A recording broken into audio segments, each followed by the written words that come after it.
Hey guys, wanted to talk a bit today about hobbying for the first video I've done in a very long time.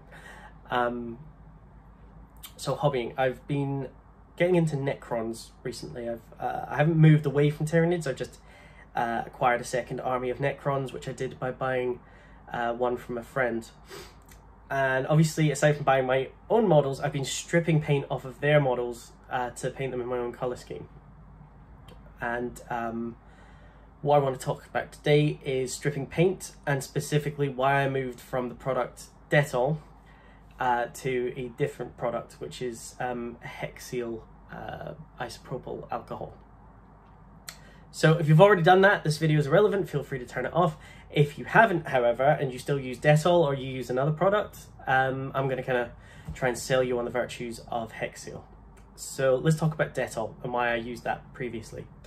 So Dettol is effective if you work away at a model long enough on plastic. It will eventually get back to more or less grey plastic.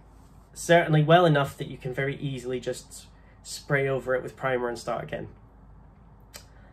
So it is effective, but it's very difficult to work with. If you've ever used it, you'll understand why. If not, here's a brief summary. Dettol, once it's left on your miniature, when you pull it out of the substance, it leaves this sort of sticky, viscous substance all over it, the Dettol.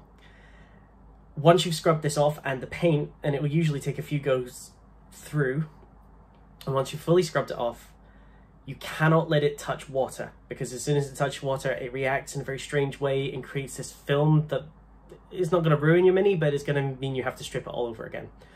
And you can't put paint over it, and you can't put primer over it, you can't do anything with it. So it's no good. So you have to coat the mini in like washing up liquid or hand soap, huge amounts of it, to get rid of all of the Dettol first, and when all the Dettol is gone, you then wash the soap off. So this process has led to me ruining a few minis when I thought that I got all the Dettol and I hadn't. Or at least certainly having to restrip those minis. So it's quite a difficult process, it's quite a messy process, and again, cleaning up after it's incredibly difficult, because if you accidentally get water on some Dettol that's spattered elsewhere, you're going to create something that you're not going to get off. I now have a big black sludgy mark across the bottom of my bathtub, because I made the mistake of getting Dettol on the bottom of it, and then it accidentally got water on there before I'd got all the, before I'd used soap to get it all off. So it's difficult to work with. It's a very strong smell, which isn't to me all that terrible, but some people can't really stomach it. The chemicals are quite harsh, so you have to wear gloves with it. So why do I use isopropyl alcohol? Why is that better? So first of all, isopropyl can mix with water no problem. So you can take it straight out of the solution and dunk it in water, and it's not going to give you any issues. It's just going to clean your model off. It's just as effective in terms of time at stripping paint away. It'll do exactly what most other things do and cause it to kind of dry up and kind of just flake off. It's easier to clean up after, for again the same reasons. You can mix it with soap and water without any problems, so you can straight away clean up after yourself. I would recommend that if you're going to use it, you do it outside or somewhere where you don't care about getting paint flecks, because as happens basically any time you try and remove paint from something, if you're using a toothbrush or a brush, it will cause paint to kind of fleck off in lots of different directions, and that can be very difficult to clean up after. So what I'd like to do now is show you a quick kind of demonstration of me stripping the paint off of a model. It's going to be a Necron Warrior, and we'll see that in a moment. Okay guys, so we're here in my garage. Sorry, the lighting isn't as good in here, so things might not be so clear. So I have nearly finished now bottle of hexyl isopropyl. This is what I use. So I get it off of Amazon. It's about $9.99 or somewhere in that region in UK pounds for one bottle. But I tend to buy them in 5s, because then you get them for 18. So it's obviously much cheaper to buy them in bulk. So I've got a little test model with us, a nice easy one to do to start. So if you can see here, this is a Necron Warrior.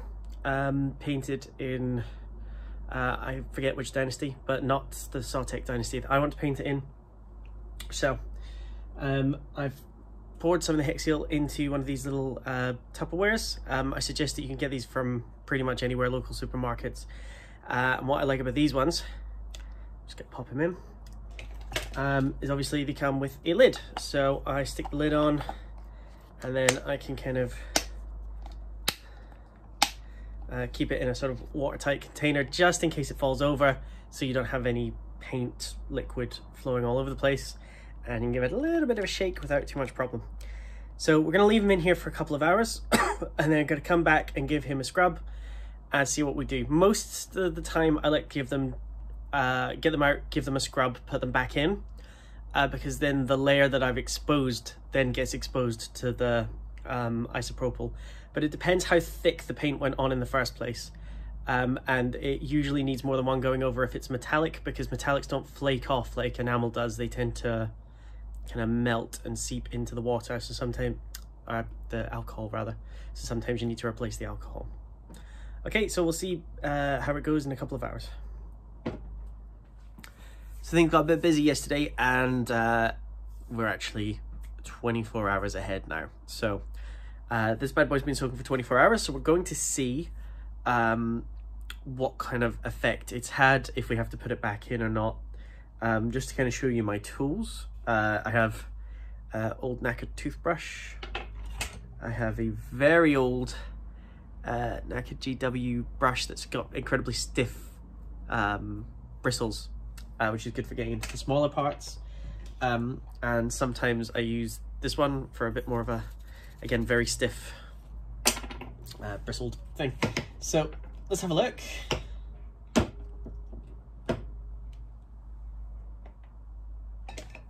Now, I'd usually recommend taking a glove or something, just because you don't really want to get the paint that's coming off of the model onto your hands if you can avoid it. So let's have a look.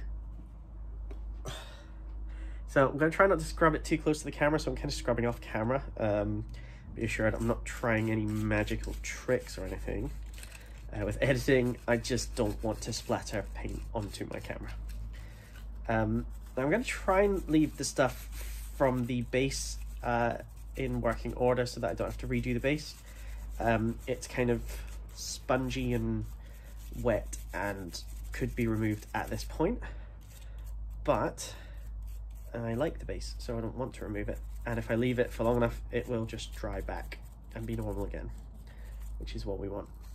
So, like I say, I'm just giving it a scrub, just with the toothbrush at the moment. And then dropping it on the floor, which is always good for your models, just to test the super glue. Now, speaking of glue, depending on what glue you've used, you might find arms come off, legs come off, just at the joins where you glued them. Because if you can get, if the isopropyl can get into the glue joint, it will weaken the glue. Again, for me, this is a net positive, because I often don't like the poses, or I like to, you know, have my own say in how a model is posed. So if I'm stripping a model anyway, I might well want to repose it. But it's not a hard and fast rule. It's not the, it's not, if you definitely need something unglued, don't necessarily rely on it working, because for me it's been a bit 50-50. This one, there we go, part of that arm's just come off. This arm, not so much. So probably just needs a little re-gluing. So I don't know how well you can see at this point. The lighting's not amazing, but hopefully you can see it's basically down to grey plastic. It's kind of slightly darkened grey plastic because it had a black base coat. Now, honestly, at this point, I could probably just respray it.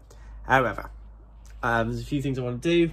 There's some silvery kind of bits I can see on his thorax, or abdomen, or whatever, that I'm trying to get rid of.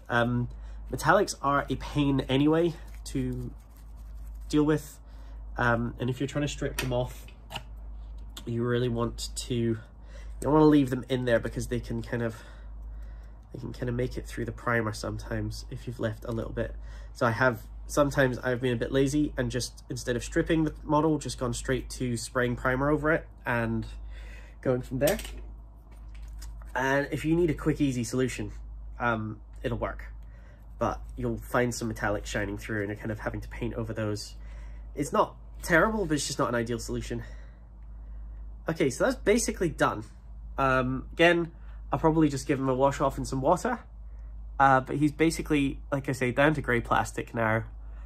Very easy to just put the primer over him and start again.